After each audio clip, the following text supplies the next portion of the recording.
Saudamos a todos com a paz do Senhor Jesus Cristo, amém? Que Deus, nessa noite, nesse início de noite, Ele possa abençoar mais e mais a tua vida e a minha também. Abre aí a tua Bíblia,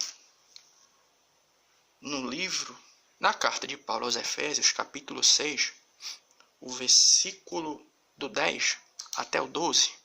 A gente vai pegar esse texto e vai fazer aqui uma conexão com alguns outros textos bíblicos. Uma reflexão, trazendo uma reflexão da parte de Deus para a minha e para a tua vida. Vai ser sobre batalha espiritual. Viu? Carta de Paulo aos Efésios, capítulo 6, do versículo 10 até o 12, que diz assim: Nos demais, irmãos meus, fortalecei-vos no Senhor e na força do seu poder, e revesti-vos de toda a armadura de Deus, para que possais estar firmes contra as astutas ciladas do diabo.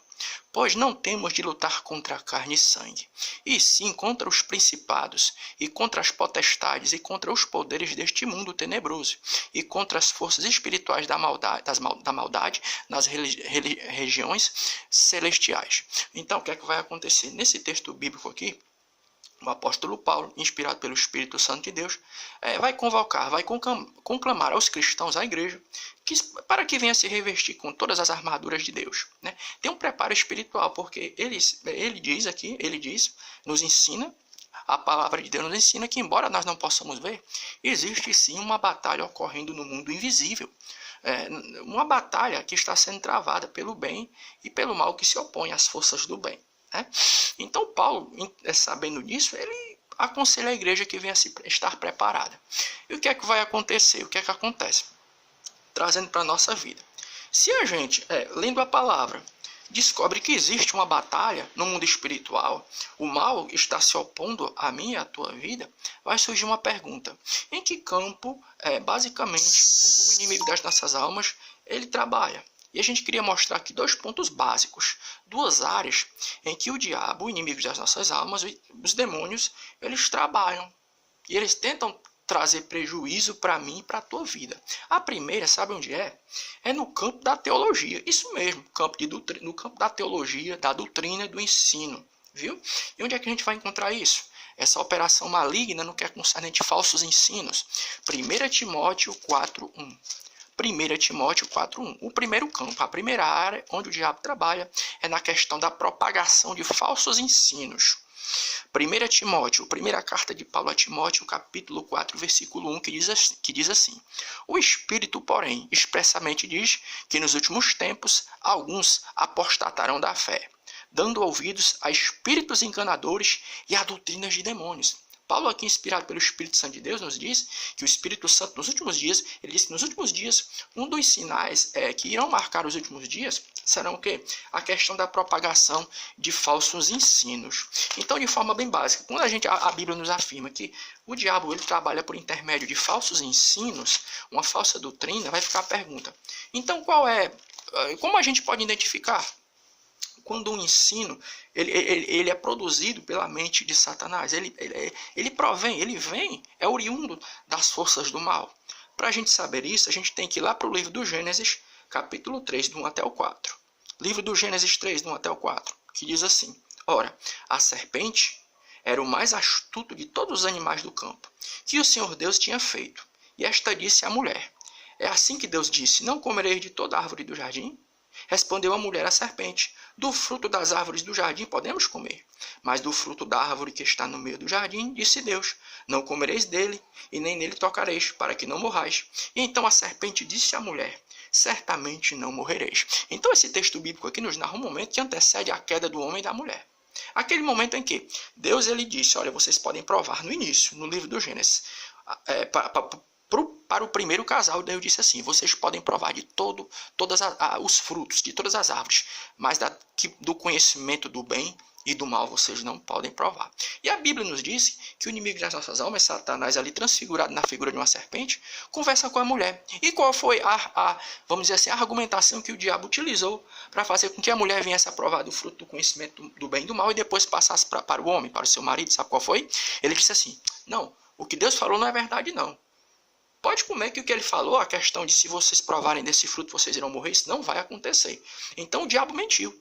Ele disse que o que Deus falou a respeito, a advertência que Deus falou não era verdadeira. que eles poderiam sim comer do fruto do conhecimento do bem e do mal, que nada aconteceria. Então a gente já aprende o seguinte, que uma das maneiras que o diabo utiliza para propagar uma falsa mensagem é desfazendo daquilo que Deus disse. Foi o que aconteceu no Jardim do Éden. Deus disse uma coisa e o diabo disse para a mulher e para o homem. Não irá acontecer assim, não será assim. Então a gente pode entender que uma doutrina ela parte do diabo, um falso ensino, quando ele desfaz daquilo que Deus falou em sua palavra. Não, mas fulano de tal tem uma boa oratória. É uma igreja que surgiu aí com um novo ensino. Mas se está desfazendo daquilo que a Bíblia diz, algo que já vem desde os primórdios, isso aí você pode ter certeza. É doutrina de demônio. E a segunda área em que o diabo trabalha é na questão do sistema em que nós vivemos em si, o sistema em si. Onde é que a gente vai achar isso? Lá em 1 João, a gente até fez menção desse texto em outra reflexão. 1 João 5,19 diz assim, ó, primeira carta de João, não é o Evangelho, é a primeira epístola de João 5,19 diz assim, ó,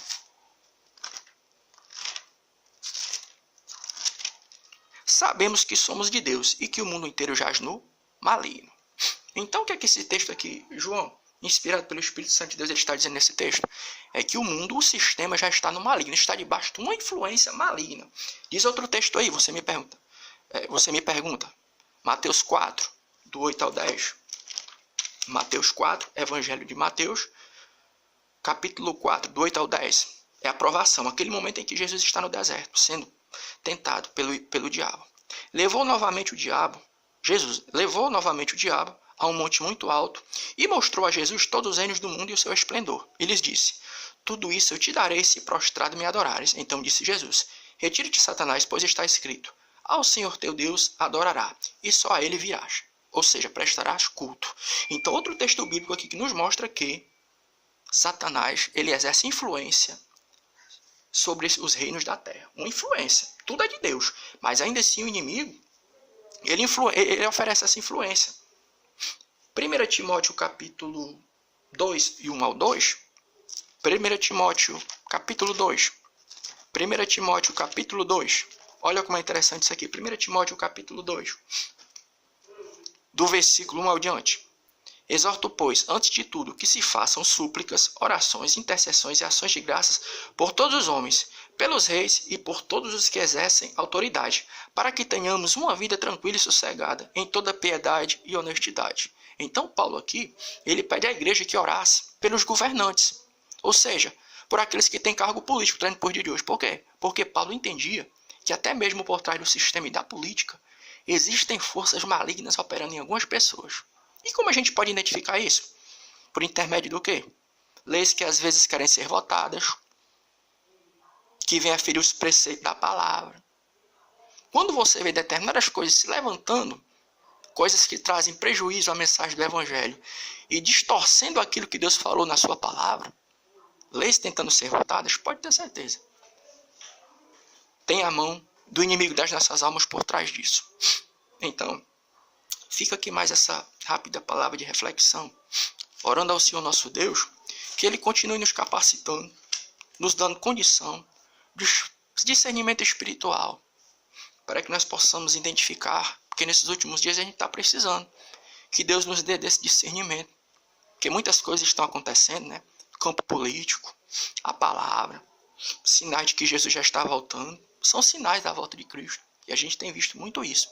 Então que nesses últimos dias Deus ele possa revestir a sua igreja, a igreja aqui na nossa nação, com seu Santo Espírito. E que nós possamos, dia após dia, estar examinando as Escrituras, para que nós possamos estar em condição de batalhar pela mensagem do Evangelho. Amém.